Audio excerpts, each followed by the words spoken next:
Hey everyone, I have my cup of coffee here and I wanted to do this video because I think I am ready to conclude, to finish this hibiscus intuitive floral painting series. Now, I think the disappointing part of it for you might be that I don't have that perfect painting to show you.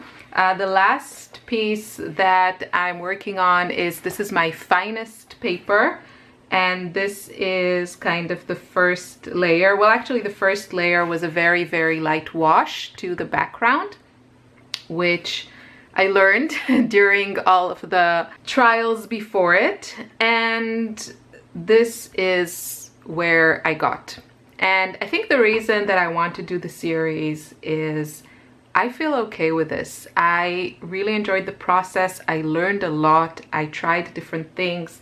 I really explored kind of also the connection between my paintings and my state of mind and my willingness to, you know, push the boundaries depending on how I'm feeling.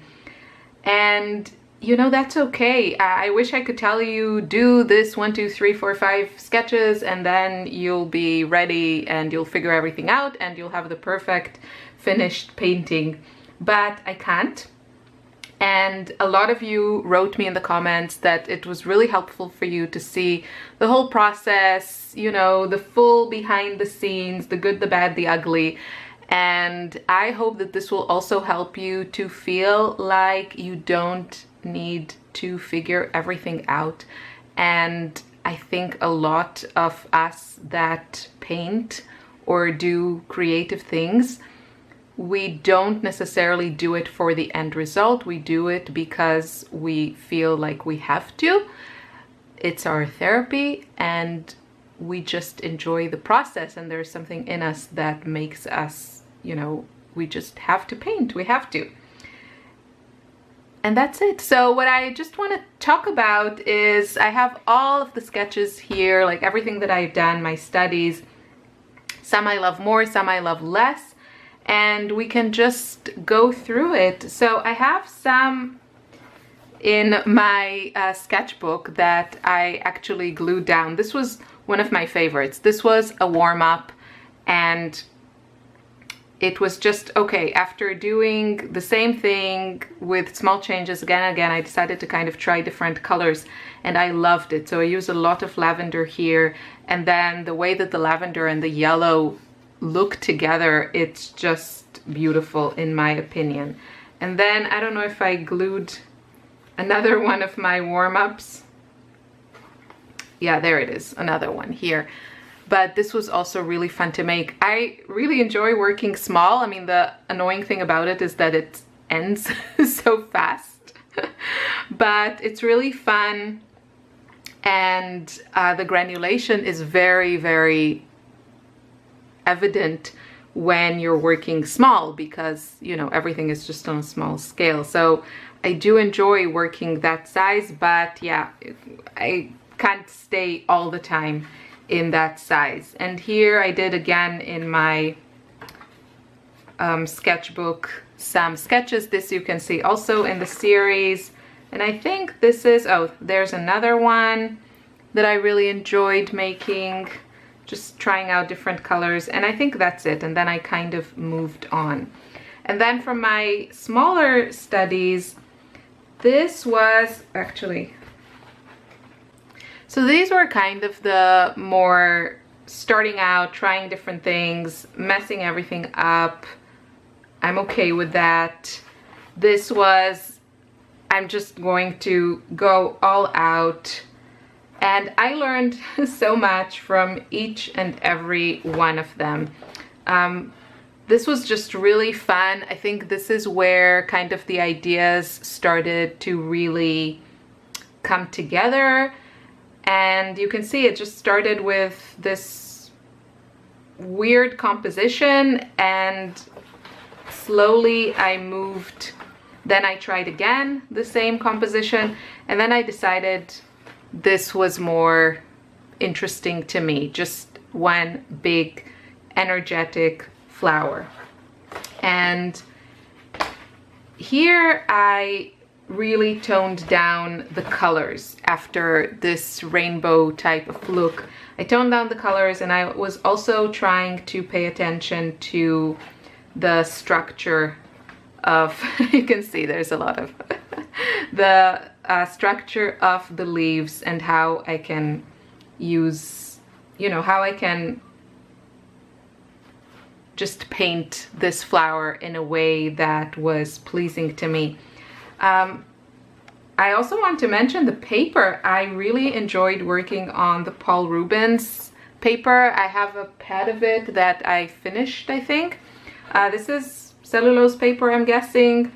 It was really nice to work with. I really enjoyed it. It shows granulation, and it has this beautiful texture. Again, cellulose paper, you can really feel the disadvantages when you start adding a lot of water, or you want to do a lot of glazing and that sort of thing.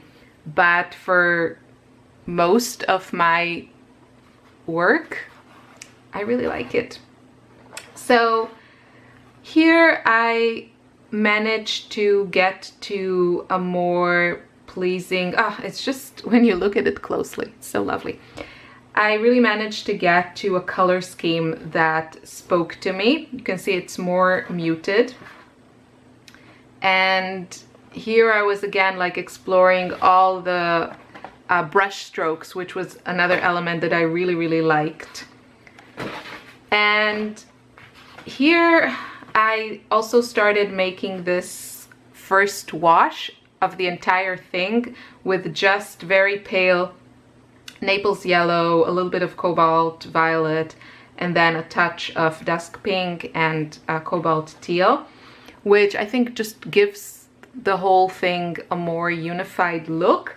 I didn't like so much in these previous sketches the fact that the background was very kind of warm, because I used a lot of Naples yellow, and the flower felt kind of cold and white in comparison.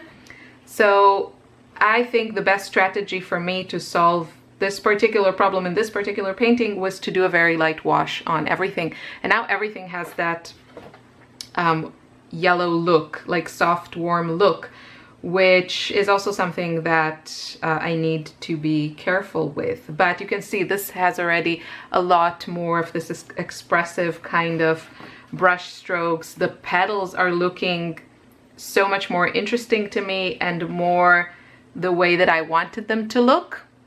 So this was really, I think, this was my favorite version. This was just another trial.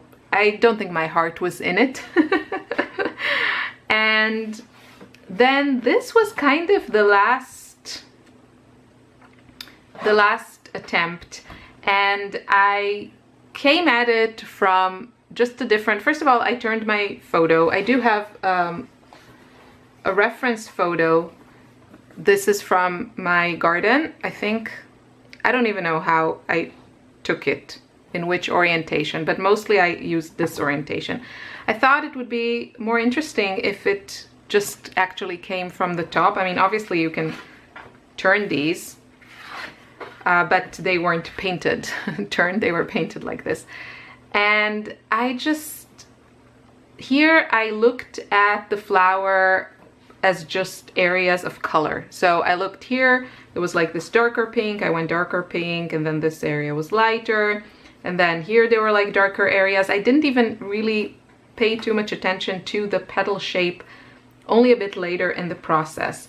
And the colors are very similar to everything that I've used till now, mostly the same colors. But it's just, I don't know, it has a different feel to it, I think, because of the approach that I took. And I really love it. I love all this line work and things happening here. I just find it to be, you know, more interesting than just a watercolor painting of a hibiscus. I mean, this one is very pleasing to the eye, like for me, but there's just something more So there's just something a bit more about this one, and I kind of stopped there. I was already making this one mostly because I started the series on YouTube and I really wanted to have something to show for it, but I think I do have a lot to show for it, and I want to paint what makes me happy, and I want the process to be joyful. So I'm not going to force myself to paint this, and I don't know, maybe I'll finish it, maybe I won't. I have this lovely series. There is so much you can do. I mean, obviously I could frame any one of these, but you can also scan your artwork and you can manipulate it digitally, you know, enhance it a little bit if you like that. And you can also upload it to a print by order type of website like Redbubble or Society6, and make something like, I could see myself doing like a set of pillow covers using these hibiscus. You could do like a bed cover. I saw now in Society6 they have rugs. I'm actually very tempted to scan one of these and make a beautiful large hibiscus rug. I think that would be really, really cool. So you can bring that piece of art into your life, maybe in a different way. Make it bigger, make it bolder. So, you know, it feels like more than just a small painting. But, you know, small work doesn't have to be unimportant.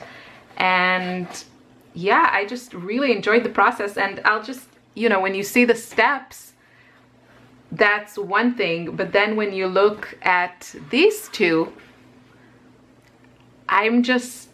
this is so much better to me. I mean, there are areas here that I still like, but this just looks so much more sophisticated, and I don't know, it's just, there's a mystery to it.